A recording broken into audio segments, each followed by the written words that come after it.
tutti, quello di cui vorrei parlarvi oggi nell'ambito della rassegna Musica Stretta è Radius, il primo album solista di Alberto Radius del 1972. In quell'anno Alberto aveva già all'attivo 2 album con la Formula 3 e due grandi hit che hanno consacrato il gruppo come uno dei più importanti della musica leggera italiana. Eppur mi sono scordato di te e questo folle sentimento. 2 hit e 2 album che in realtà con la musica leggera dell'epoca avevano ben poco a che fare. Il sound di quegli album era a tratti irreale, inconsueto, un sound che aveva poco a che fare con l'esperienza della musica leggera dell'epoca, con la musica pop dell'epoca italiana, ma che aveva molto a che fare invece con l'esperienza di Jimi Hendrix. Questo perché Alberto Radius aveva un modo di suonare strabiliante. Usava queste distorsioni, usava queste dissonanze che all'epoca in Italia non erano molto ben viste. Il bigotto stato italiano vedeva queste sonorità come la musica del diavolo e per questo il fatto di essere riusciti a portarceli in casa come una musica così comune ha un qualcosa di veramente notevole, stupendo. Già con questi primi 2 album Alberto era riuscito ad ottenere un forte riconoscimento dalla critica internazionale, proprio come chitarrista solista e compositore, ma gli serviva un album che lo portasse ad avere una dimensione di artista a tutto tondo. E questo è stato in un certo senso l'album della consacrazione. Mi piace definire questo album originale e insolito. Originale perché in realtà è stato un primo vero tentativo di riunire un supergruppo. Sì, perché oltre ad Alberto Radius suona in questo album anche Tony Cicco della Formula 3, ma anche Franz Di Cioccio, Armando Piazza della PFM, Vince Tempera, Ella De Bandini, altri musicisti, ma soprattutto Giulio Capiozzo e Demetrio Stratus nella canzone Aria, che a quanto pare è stata quella che ha dato poi l'incipit al gruppo che hanno poi messo su con Patrizio Fariselli. Un album da una sonorità impareggiabile, una sonorità molto hard rock.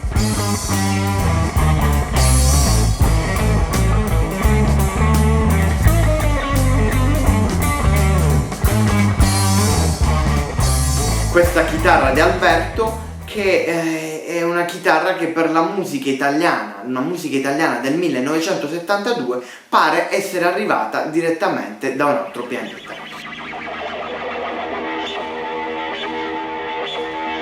Perché insolito invece? Insolito perché in questo album c'è il primo, o forse no, ma sicuramente uno dei primi tentativi di registrare, di mettere sul disco delle vere e proprie jam session.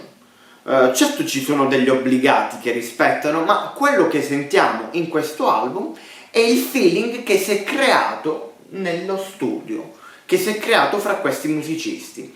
Un feeling sicuramente rafforzato dalla loro esperienza, ma soprattutto grazie alla loro collaborazione, perché quasi tutti i musicisti presenti in questi album collaboravano con uno, o meglio col più grande interprete della musica italiana, Lucio Battisti. Altra curiosità legata a quest'album è la presenza di 2 personaggi non molto conosciuti nell'ambito appunto musicale, ma molto molto importanti. L'autore di testi Gias e il produttore Lo Abracek. Questi 2 nomignoli altri non sono che 2 pseudonimi appartenenti a Lucio Battisti. Lucio Battisti sempre affascinato dalla musica d'oltremanica e d'oltreoceano. Con quest'album raggiunge lo scopo di togliersi lo sfizio e di arrivare nelle case degli italiani con questa musica che effettivamente di popolare aveva ben poco.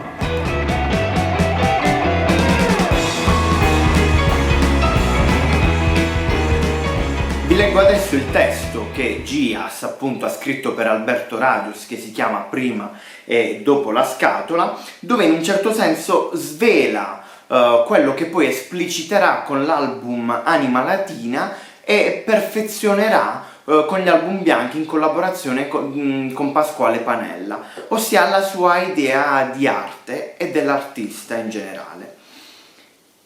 Mio padre mi ha lasciato un'eredità speciale, un barile di idee sotto il sale.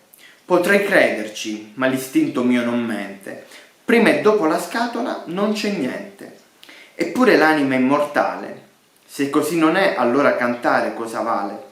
Uomo libero che vivi nella mia mente, prima e dopo la scatola non c'è niente.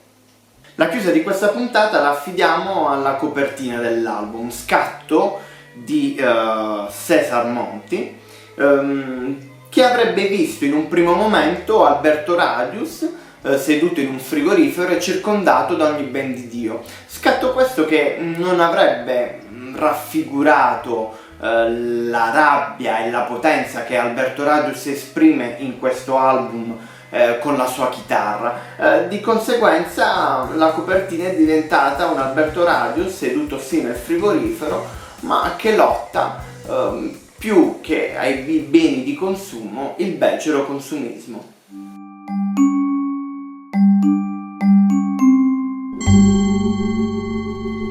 L'artista non esiste, esiste solo la sua arte, la scatola. Ma che cos'è poi questa scatola che si lega così ontologicamente alla figura dell'artista? Per capire questa metafora introdotta da Battisti, dobbiamo fare un salto indietro di 10 anni prima dell'uscita del disco Radius, quando un giovane artista prese una novantina di scatole di latta, come questa, le sigillò e vi appose sopra un'etichetta con scritto merda d'artista, contenuto 30 grammi, conservato al naturale, le numerò e vi appose la sua firma.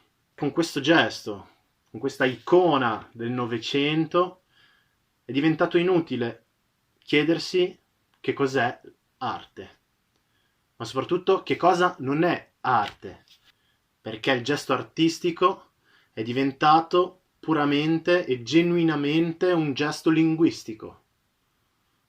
Attraverso il linguaggio noi applichiamo l'etichetta che ordina all'osservatore o all'ascoltatore di approcciarsi all'opera in una maniera estetica. Il linguaggio ha il potere di inscatolare l'arte, il potere di inscatolare la vita, perché possiamo trovare un sacco di categorie in base a ciò che produciamo, appunto l'artista, oppure la casalinga, la manager, l'idraulico. Ma con la scatola abbiamo capito che inscatolare la vita, inscatolare l'arte è inessenziale, perché l'arte e la vita si realizzano solo attraverso la singolarità, e quindi ciò che conta non è davvero l'arte, ma è piuttosto fare della propria esistenza qualcosa di unico e singolare, cioè fare arte della vita.